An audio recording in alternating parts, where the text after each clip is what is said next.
Hello, I'm Mike Searles, and this is the Comeback Coach podcast. As somebody who might be stuck or suffering right now after perhaps a setback in an area of your own life, health, finances, a relationship, business, career, or maybe all of those combined, you would know the feeling of emotional pain and fear. That's why a discussion on getting through the pain and past the fear is vitally important in relation to making a comeback and getting your life back on track. I've had such a discussion earlier today with my next podcast guest. Let me introduce you to Harrison Klein. Harrison knows pain and fear. He explains the story of his early life, how it was a miracle that he was even conceived by his parents, and that's a story you have to hear. And he also puts it in his own words of how he used to be an angry, unhappy, antisocial atheist and a liar. Then one day, he had a sudden and unplanned transformation, which would literally change him and his life and lead him to helping change the lives of so many people across the globe. Harrison Klein is an international speaker and writer, specializing in spirituality, metaphysics, life transformations, and the awakening processes. He is the creator of the I Am Effect program and published author of the 4-volume book series titled Amazing Life-Changing Messages from the Light. And links to all websites mentioned during the conversation with Harrison Klein are in the show notes below. Settle back while we join the conversation with our podcast guest, Harrison Klein. Well, here's the man himself, Harrison Klein. Harrison, I'm so happy to be having this conversation with you, and welcome to the conversation.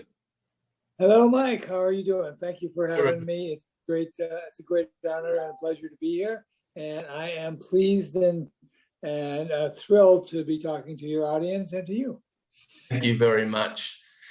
And talking about our audience, so predominantly the people on this podcast are people who are likely to be going through some transition, getting life back on track, making a comeback. They're more than likely somebody who has enjoyed and experienced success to different levels in life, and something has caused them to fall into a rut. They got stuck and they're coming out. And that's the reason why I knew my audience would want to know more about Harrison Klein and what you've done in your past, because you've got a very extensive background and interests in spirituality, the metaphysics, the coaching industry. You position yourself as a leading transformational luminary. So many things that we can talk about. The list of people that you've rubbed shoulders with reads like a who's who of who's important in the world. And I think there's so much wisdom that you can contribute. And you've got Einstein over your shoulder there. And actually leads to something, because there it is there, the I Am Effect. And your website is IamHarrisonKlein.com, as opposed to Harrison Klein, pre-I Am. What's that about? The words I am are the two most powerful words in the entire universe, Mike. I mean, if you remember the biblical story about Moses, where he asks God his name, he says, I am that I am. Well, what was put into the physical plane is the words I am, which are the management of all energy. So I is the ability to see, and M is the ability to exist. So I see, I observe, I am. I am an existence that observes.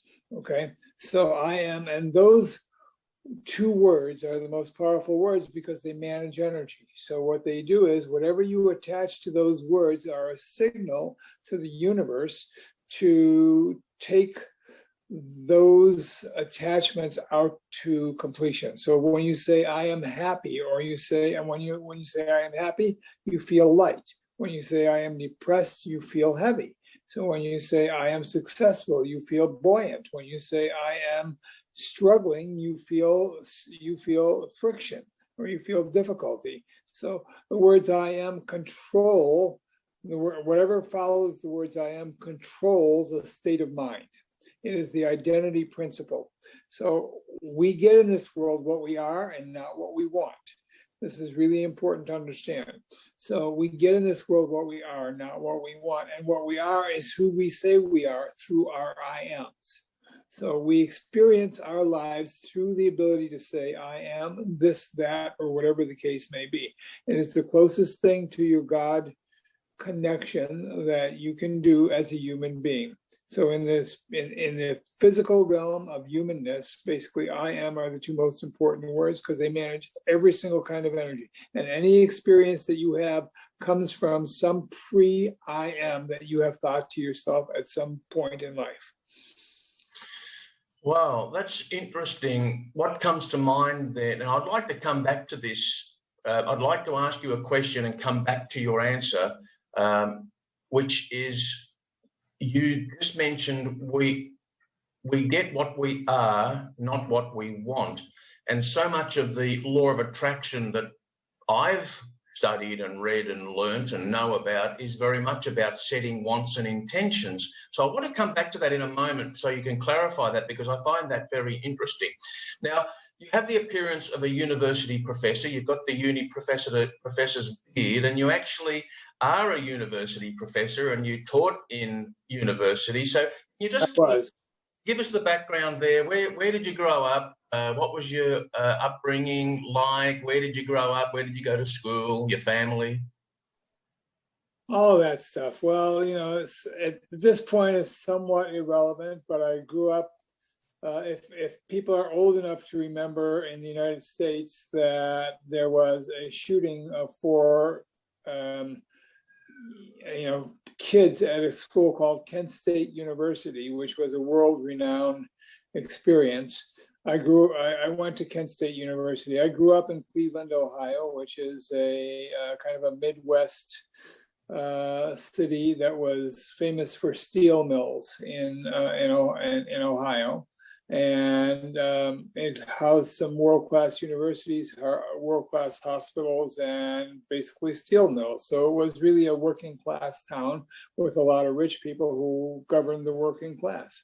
So I come from a Holocaust parental background. My parents were Holocaust survivors. They went through World War II, had probably every heinous crime that man could think of committed against them. My mother being raped, my father being shot, beaten, tortured, all that other kind of stuff many times over, during the Holocaust. And so I'm surprised they could talk about anything else. So they were in a survival mode for a long time. My father and my mother were separated during World War II, and they hadn't seen each other for 8 years. And somehow, by accident, my mother was walking down the street in Munich, Germany, after World War II, and a strange man who she'd never met or seen or known walked up to her and said, "Are you Helen Klein?" with a quizzical look on his face. And she said, "Yes, I am." And he said, "I know a man who keeps your picture above his bed," and a letter to my father, had not seen him for 8 years. And that's how they got back together. And I was the result of that evening. So, glory be. Glory be. So in that process, my parents were damaged human beings, having had so many different crimes committed against them. They were damaged, had very bad self-images. They were in survival mode all the time. They came to the United States and into America as immigrants with no skills, because my father, when World War II broke out, he was studying. He was studying to be a rabbi at a university. And my mother, she was a seamstress. She had no education really outside of just being able to sew clothing, basically, and she'd done that all of her life. But she was a seamstress, and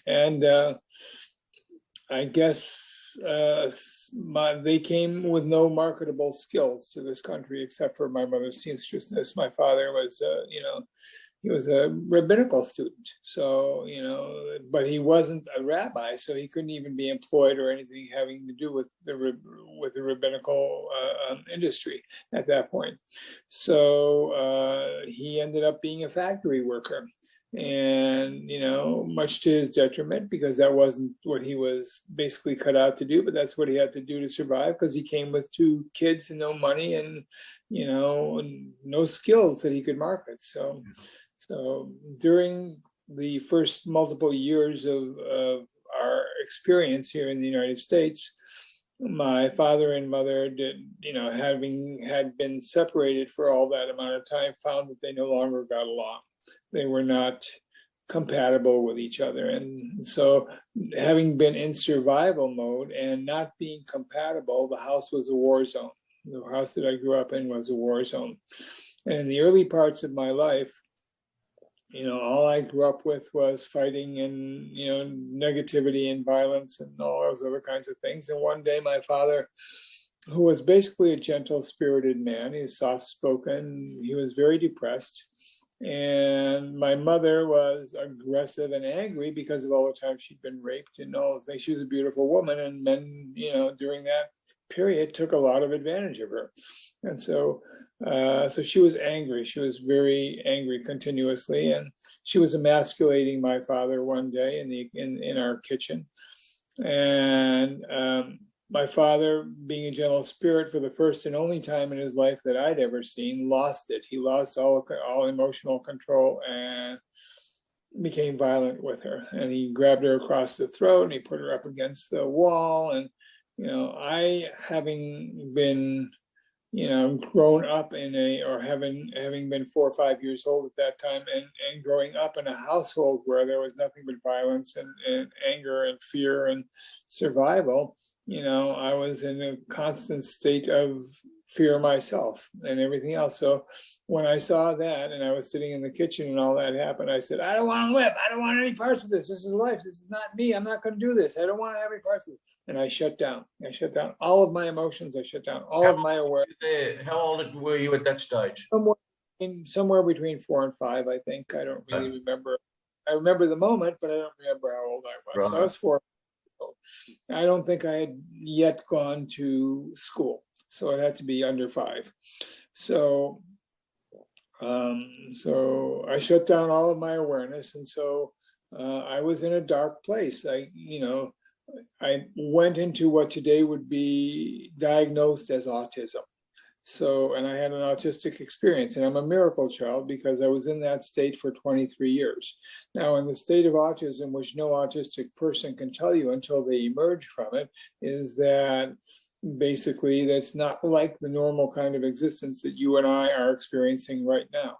In autism, I heard only about every 3rd word that people would say. So I was always trying to piece together whatever anybody said by my language skills, whatever they were at the age of 4, Jesus Christ, So I was trying to piece together things. I heard only about every 3rd word, like a bad cell phone.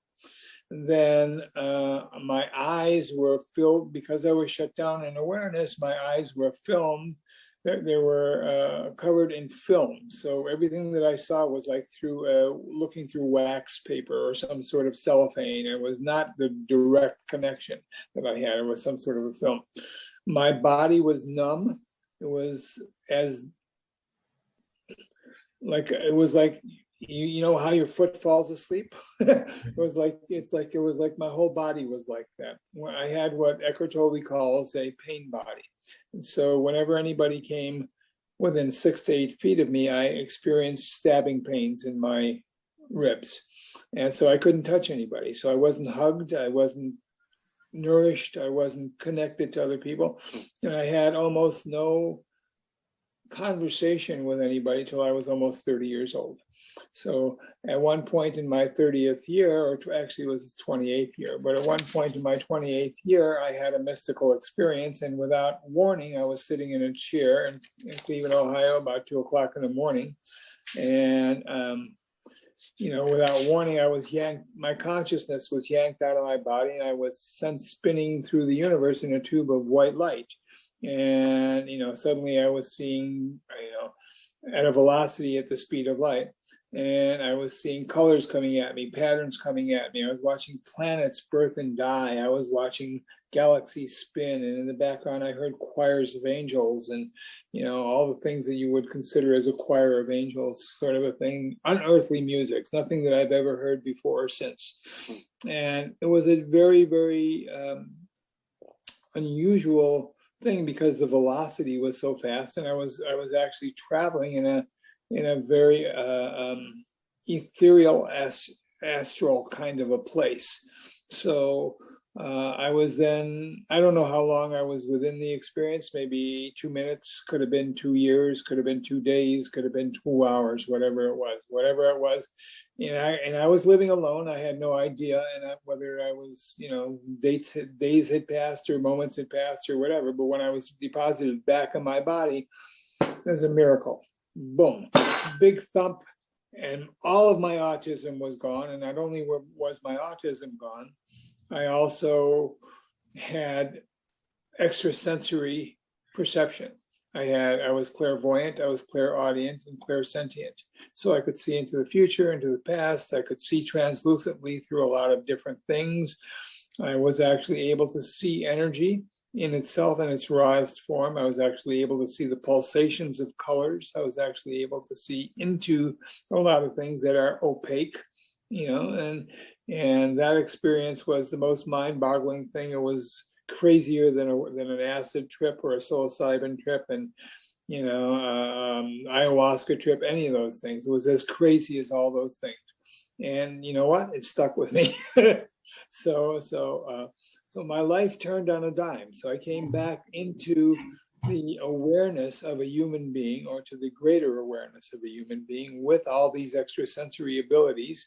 And it just turned my life around. And I learned through my connection of source. And I was an atheist prior to any of that, so it wasn't a God thing. I wasn't trying to do anything. I was fucking crazy. I was autistic, I could hardly speak to anybody. But when I came back, I was completely healed in every way. I was intelligent. My IQ probably went up easily 40 points. I could speak about anything. I had access to every single memory of every moment of my life. And clearly, I could call it up like that. And so my life turned on a dime. And from that point on, I learned that I had a mission. And part of the reason that I was in this state for so many years, this autistic, unaware, crazy state, and I was a despicable human being at that point because of all of my experiences. I was a coward. I was a liar. Whatever talking I did do, I was a coward and I was a liar. And any interaction I had with people was coming from the place of hate. So all of a sudden, I was in a place of love, and everything turned around. It's just a 180-degree turn, and this fire washed over me, a sense of fire, and washed over me. And suddenly I was defiant. I was proud. I was an amazing human being, a whole new human being, nothing that I'd ever known before, nothing that I had ever conceived of before. And I was alive for the first time. And the energy that was within me was 100, maybe 1,000 times greater than in my autistic state. And it was like if you were on the platform of a speeding train going by you, and you grabbed a rail on the side of the train and you held on for dear life, and you were, that's what it was like. That's how much energy it felt like. I was holding on for dear life. I'd never known that kind of energy.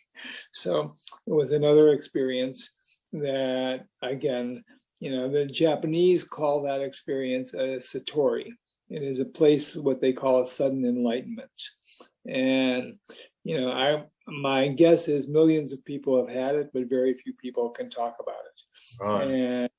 And so and it's part of the human experience when you go spiritual. It's like a cataclysmic event. Yeah. It's like the Big Bang or an eruption of a volcano.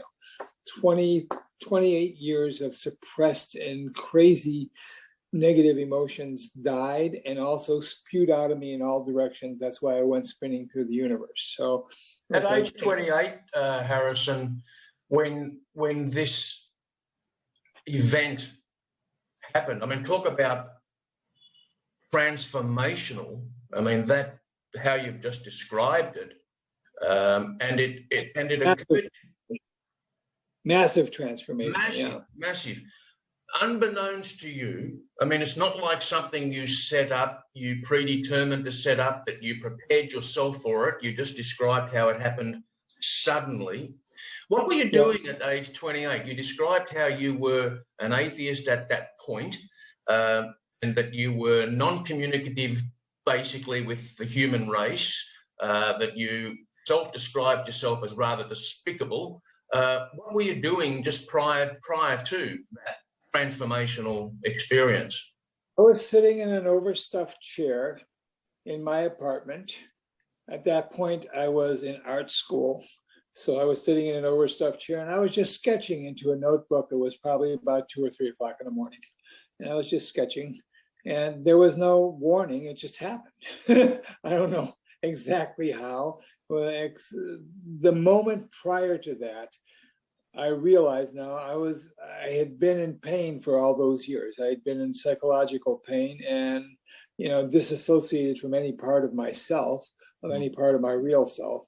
And the moment prior to that thought, as I was in contemplation, and there is a sequence to enlightenment, and in contemplation is the level or the stage right above, right beneath the enlightenment experience. But right at that particular point, I was contemplating, what if everything that I've ever gone through in my entire life was all about love in one form or another? And the word love came up and I instantly went into the next phase of that stage of being. So, and all those years I had denied love. I'd been a liar, I'd been a coward, I'd been a despicable human being. I hated everyone and hated anything. I couldn't communicate with anybody. I couldn't deal with anybody.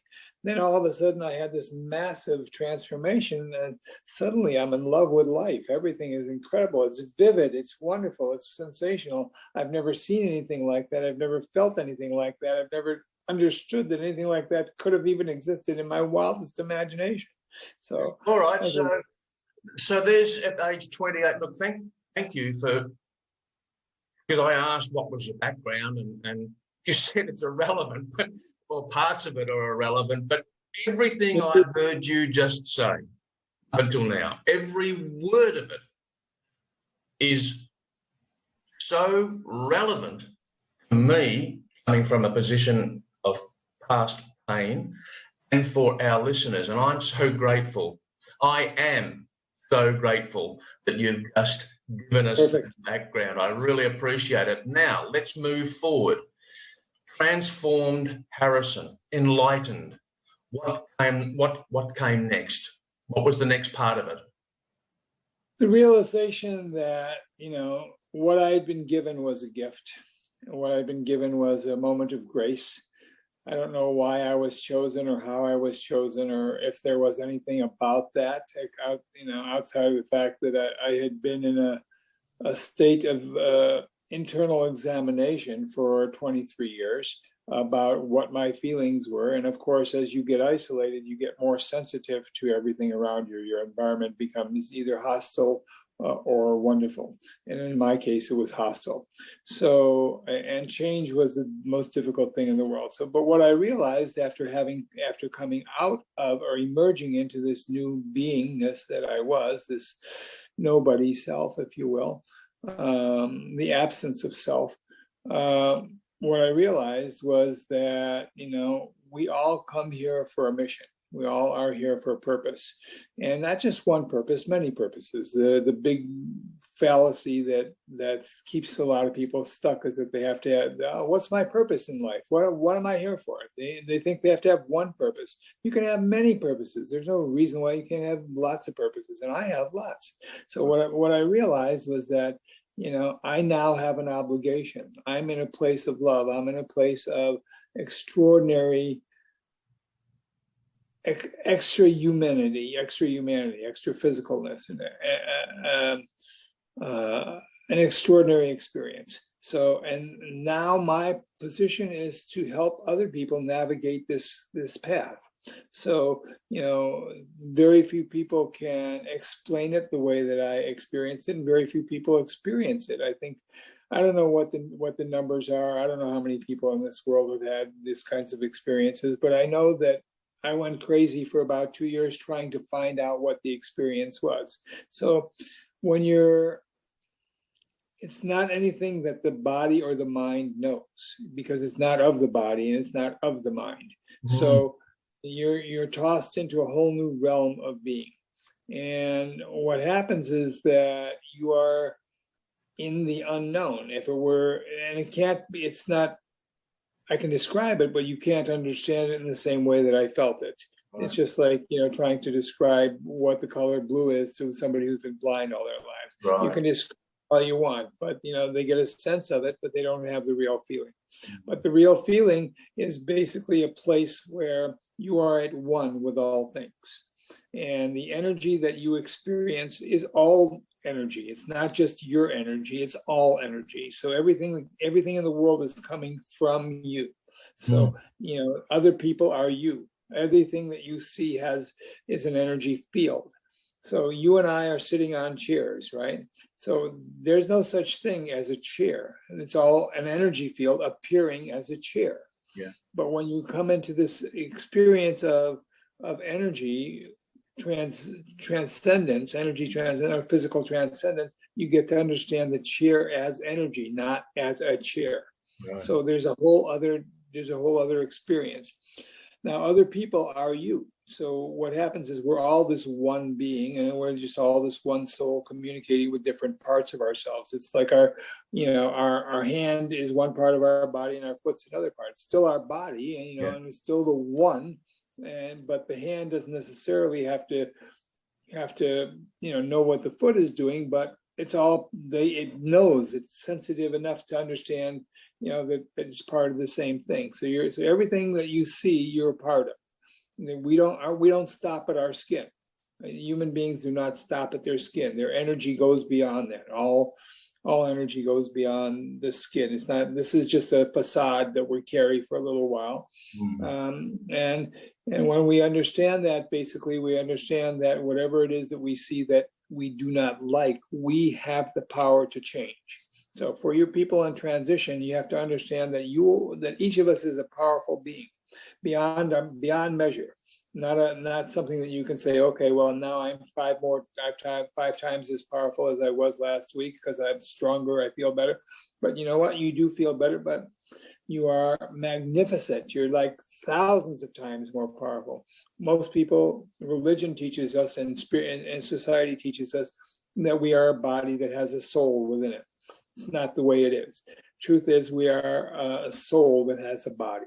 Right. So the opposite of what you are taught in this physical plane is what is truth, at least from the perspective of anybody who has made a transcendent experience, who has had a transcendent experience. Let me ask you, Harrison, a question that I've got, and then we're going to move to come back to that point you made earlier about we have what we have as opposed to what we want.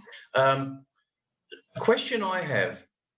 Okay, so a book that made a significant difference for me was Wallace D. Wattles, The Science of Getting Rich. And in it, he explains there is a thinking stuff from which all things are made, the monistic theory. And when I explore deeper, I read and hear energy cannot be created nor destroyed. Can you give us some insight into what that means? I don't understand what that means. It means that everything is the same energy. There is no difference. So the chair that you're sitting on is the exact same energy that makes up you. Every rock, every piece of wood, every glass, every tree, every air, every molecule that you breathe is all made of energy. Energy is just another word for God, and another word for awareness, and it's another word for consciousness. So God, consciousness, awareness, they're all the same thing. Love, they're all different words for this stuff, this thinking stuff, this intelligence that is full of energy. So It's not just energy itself, it's intelligent energy. And that is what we call God. Now the basic thing is that,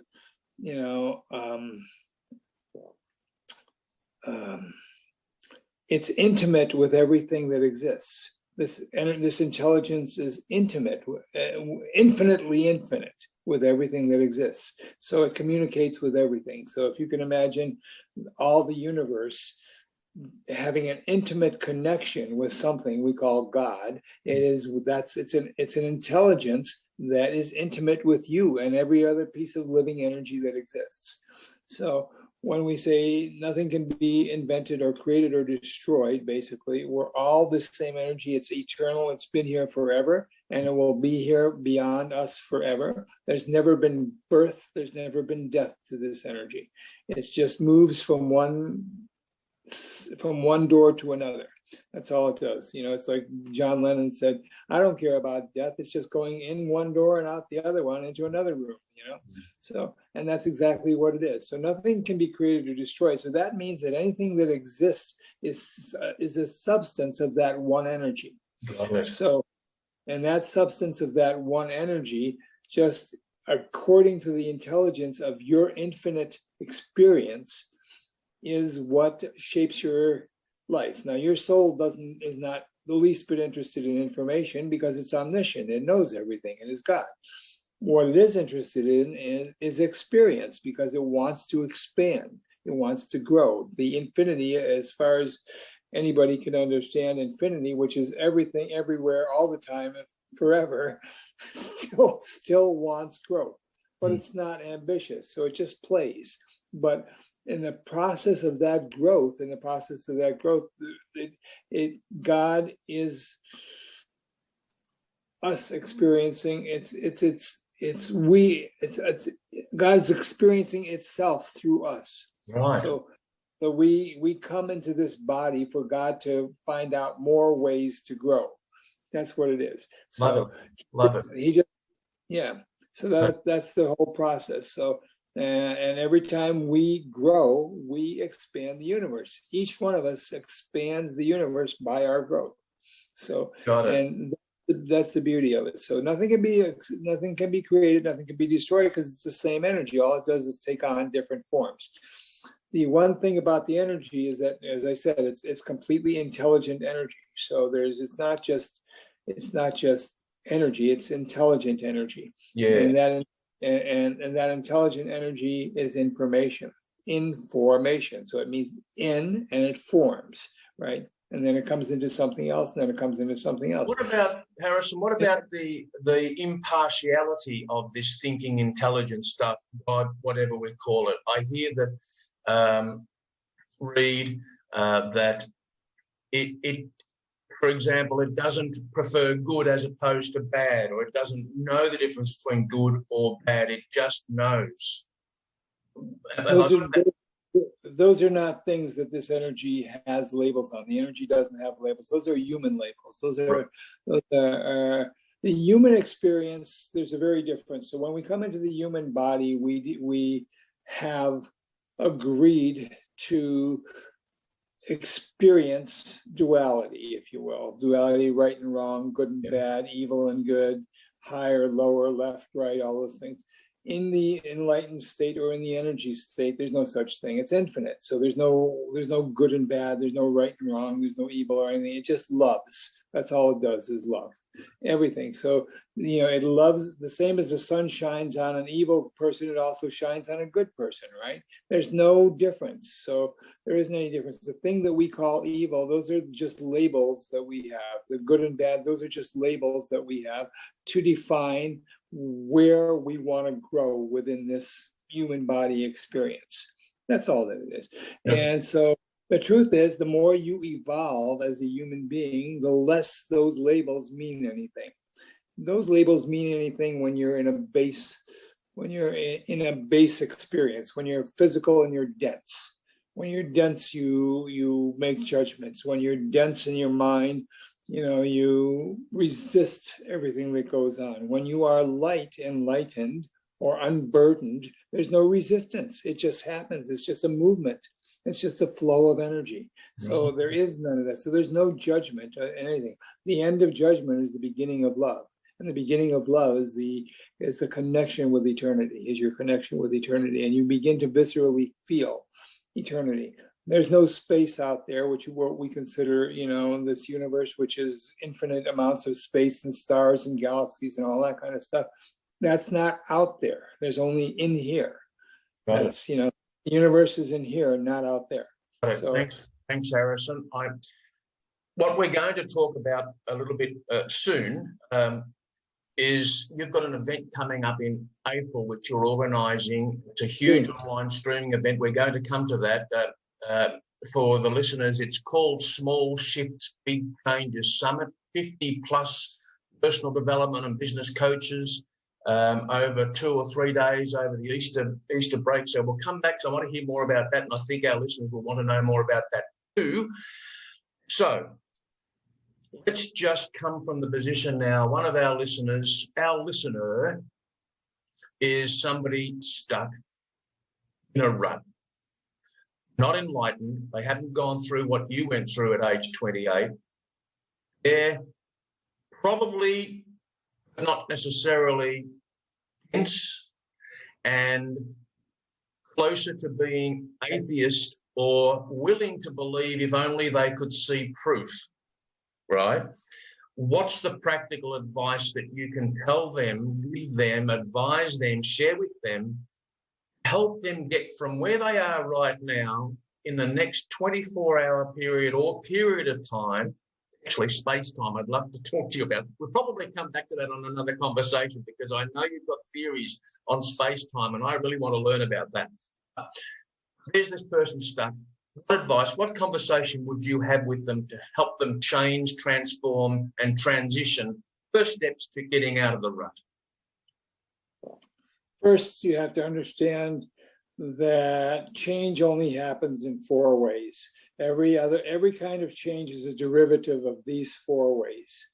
1, your self-image, how you regard yourself, what you think about yourself, how you talk to yourself, how you visualize yourself, and how you visualize yourself in the world, and what relationship you've created to the world, to yourself, the point of awareness. Second way to change, through belief system. Every time you change your belief, you change your world. Every time you change your world, in order to have a new belief, you have to take on new information. You have to take on new things that you believe to be true. And the word believe means to be, which means to exist. And it comes from the derivative leave, comes from the derivative of the word live. So I be, which means I exist, I am. And leave means live. I am live. I am life. So every time you believe anything, basically your belief system, you are living whatever it is conclusion you have made. So whatever it is you desire, you think you believe, you actually live that. It comes through you as the energy, as an energy. So you believe. So every time you change your belief, you change your world. Everything around you changes. It may not be instantaneous. It may be a transition, but it changes. So you want to get out of a rut. You want to change your belief system. You want to get out of a rut. You want to change your self-image, because as you see yourself more successful, you will become more successful. Okay. You cannot override your self-image that you carry, but you can create a new self-image. And that's the whole way to get out of your experience right now. Third way is cataclysmic. That is what I went through. It's a cataclysmic experience. It's a huge shock, but you come from the shock place into a brand new world. So everything becomes more vivid, more vital, more incredibly energetic, more significant, and you're not in the same world you were prior to that moment. There's no more spiritual, there's no more human density. There's only spiritual luminosity. So so you change your world by becoming luminous or by a cataclysmic change. For a lot of people, you've heard of these people who hit rock bottom, and then from the rock bottom, they go to become billionaires, millionaires, sages, actors, famous, whatever the case may be. They were homeless once, and then the next thing you know, a couple of years later, they are at the top of every industry that they've ever achieved or wanted to. That's a cataclysmic change. They went to the place where they suffered so much that their body rejected everything in it and lost identity of all sorts. So they came into a new experience, into the unknown. And from the unknown, they were connected with their awareness, and they began to navigate that awareness, the hero's journey. That is the dark night of the soul to the hero's journey. The hero's journey is always about rejecting what is and creating what is new. It is going through the adversity to be competent into the new. Love it. Okay. And the fourth way that we change, which is probably the easiest and probably the most prevalent that's happening right now on the planet, is inspiration. So, we get inspired by things. And if we get inspired by things, we act on those things. And as we act on those things, we create new experiences, new information, new cognitions. So I am a metacognition coach at this point. So, we talk about metacognition. That is the greater cognition than the cognitive biases that we walk around with. So do you want to change your self-image, change your belief system, go to rock bottom, or go to a place where you're so shocked that you don't know what's happening, and you're taking a big risk, you're falling over the edge of a cliff. But it's like, if you survive that, you learn to navigate a whole new world. And then the fourth way is to be inspired, to continuously feed yourself and nourish yourself with new information, inspiring things that move you to new actions, to new beingness, to new information, new love. Those are the four ways to change. I love it. I love it. Self-image, belief, your belief system, cataclysmic. Thank you. Not a word I use every day. And maybe I will from now on.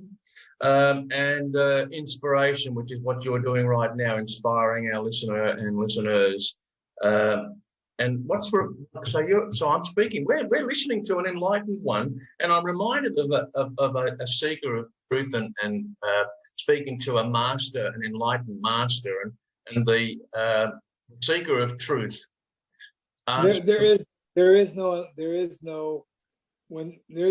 personal enlightenment. It's universal enlightenment. We're all enlightened. It's just a matter of recognizing to the extent of what life is. Yeah.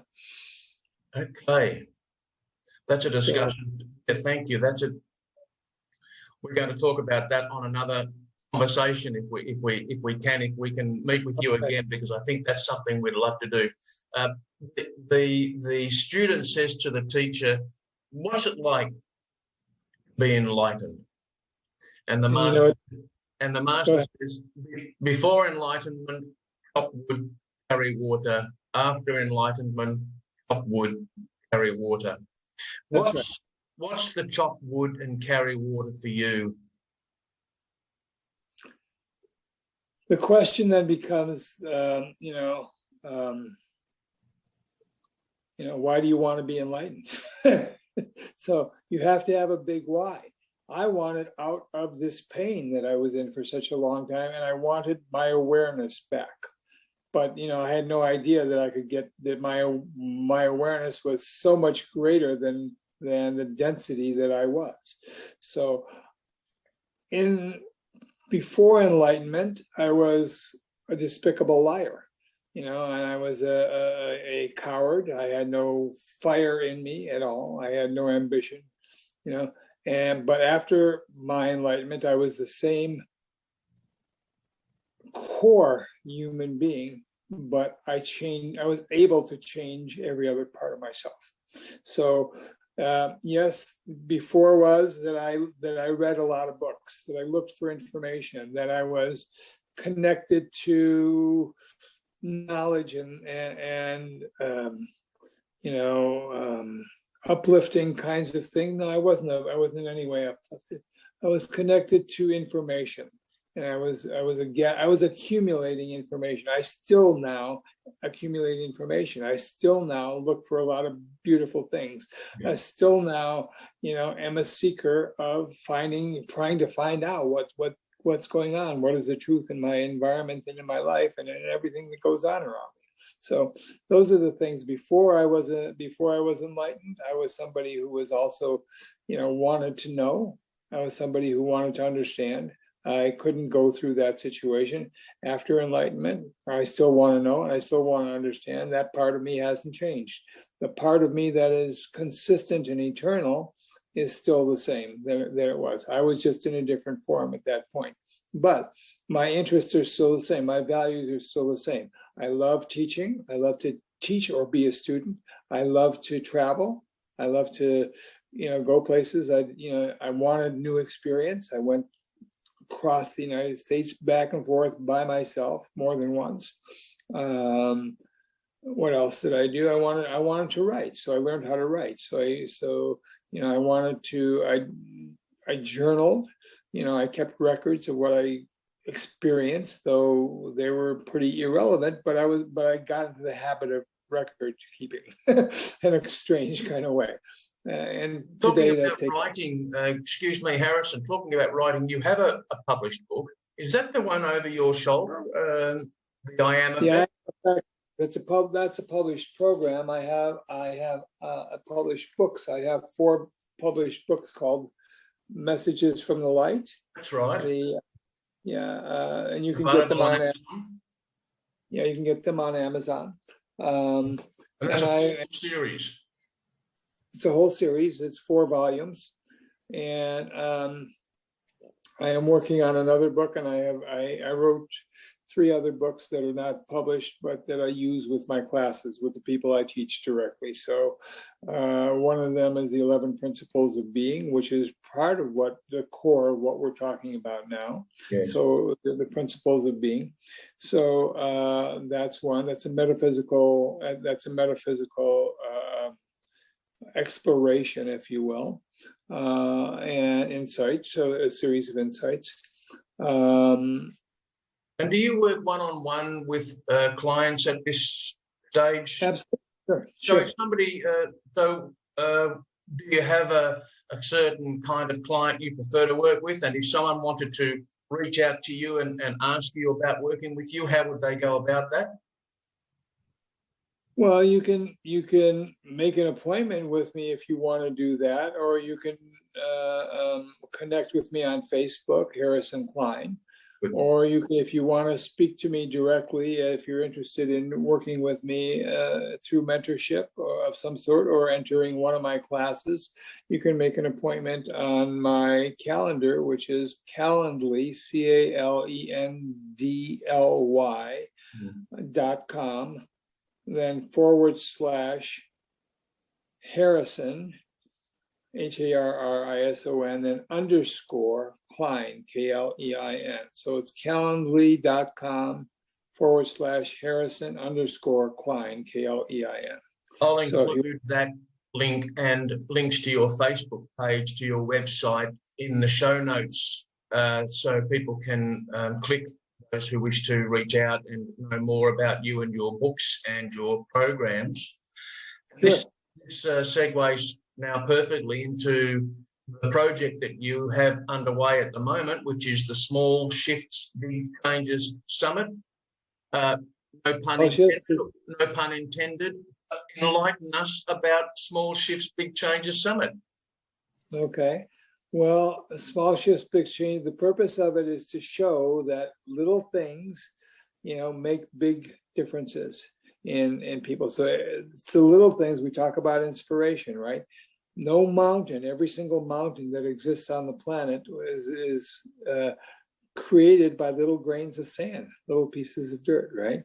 So every time a little piece of dirt combines with another piece of dirt, with another piece of dirt, pretty soon, if you keep that up, you get a mountain. Right. So a small shift can make all the difference in the world. I have many, many stories of, one small sentence or word that somebody has spoken to somebody else that have changed their lives. Yes. Whether they were suicide or whether they were in transition because of a job situation, because of, their child oppression, or whatever the case may be. Sometimes it's just a little piece of insight that makes all the difference. And so this event that I have created, called Small Shifts, Big Changes, is about some of the world's greatest luminaries who will give stories and inspiration and narratives about people who have changed their lives on one or two very, very simple tips. Right. And also they are every single person that has spoken, that is going to be speaking on that situation, has agreed to give 3 tips on ways to change your life. Right. That they have used, and so on and so forth. So it's small shifts, big changes. .com, but we haven't, we start promoting it on the 24th of March, but the dates of the event are April 2nd, 3rd, and 4th online. Small shifts, big changes event. And the fee is? Free. Oh, don't we love it? We love it. Fee with an R dropped in becomes free. And And every single speaker, every single luminary is going to give something away. Wow, so wonderful. One of those speakers I know is John DeMartini, correct? That's correct. My buddy.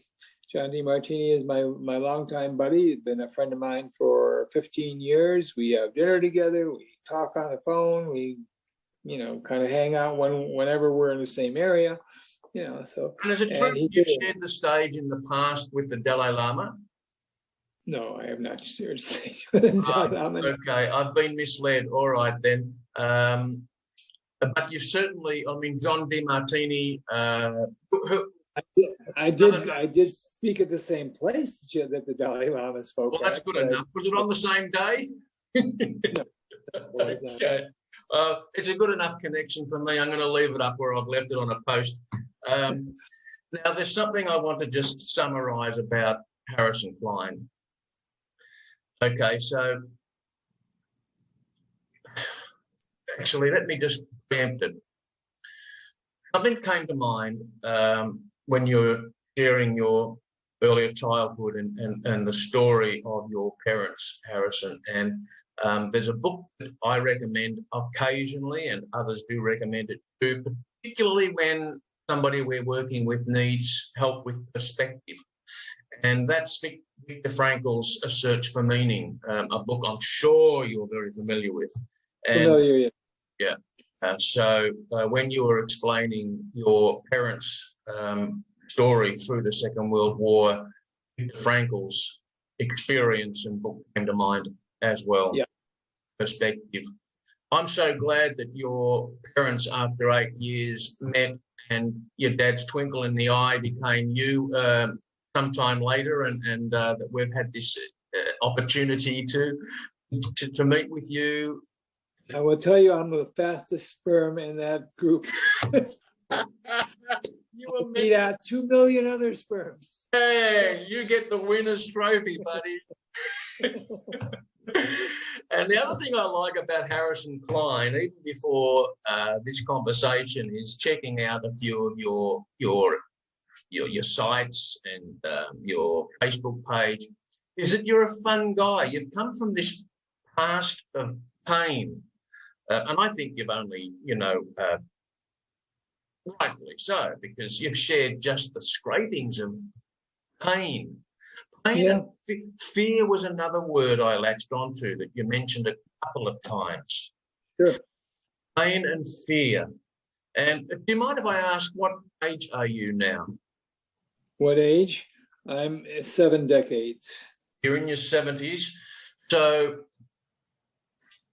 okay, at age 28, a transformational change that couldn't have been guessed. It happened because it was meant to happen, for reasons we or you may never totally know why. Maybe you do, but and some 40 plus years later, my audience at the Comeback Coach podcast gets to experience you, and you've got that appearance where I want to jump through the screen and give you a man hug. That's the feeling. Yeah, let's do it. A virtual man hug, mate. And I wish I could grow a beard like that, because I don't know, it just makes you look so sophisticated as well. All right, Harrison. Looking good, mate. Looking good. It's been a pleasure, and I know that our listeners, particularly those who right now needed one of those 4 stages or or hinges on the gate, help them pass through what they're going through, self-image, belief, to what? Cataclysmic. Cataclysmic change. Yes, and inspiration. And Yeah. I don't know about our listeners and listener. I've been inspired by this conversation with you, and I'm going to be leaving links in the show notes for people to find out more about what we've discussed. And again, Harrison Klein, thank you so much for joining us and joining in this conversation.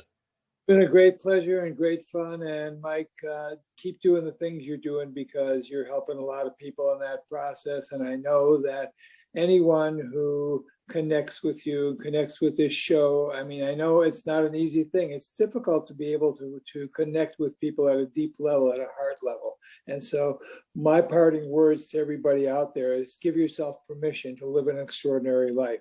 Do the things that make a transition for other people. There's two ways to have happiness. One is the first, where you internally find your happiness. And you're very, very welcome to have that anytime, any place, anywhere. It's just a decision to be happy. The second one is, once you get happy, you have to make other people happy. So the good thing is that if you are willing to make other people happy now, it highly increases the ability for you to be happy right now. So, I love it. I love it, and I love you, my man. Thank you again for joining the conversation. My pleasure. I'm so glad you asked me to come, and I'm so glad that I've been here. So, and that I'm here. And so, good luck. Give yourself permissions to live an extraordinary life. That's all there is. Woo! Yeah, terrific. We're gonna put that in capitals and bold font type in the show notes. That's the parting words from Harrison Klein. And to you, our listener, thank you for listening and joining in this episode of the Comeback Coach podcast. Until next time, this is Mike Searles, your host, the Comeback Coach, signing off.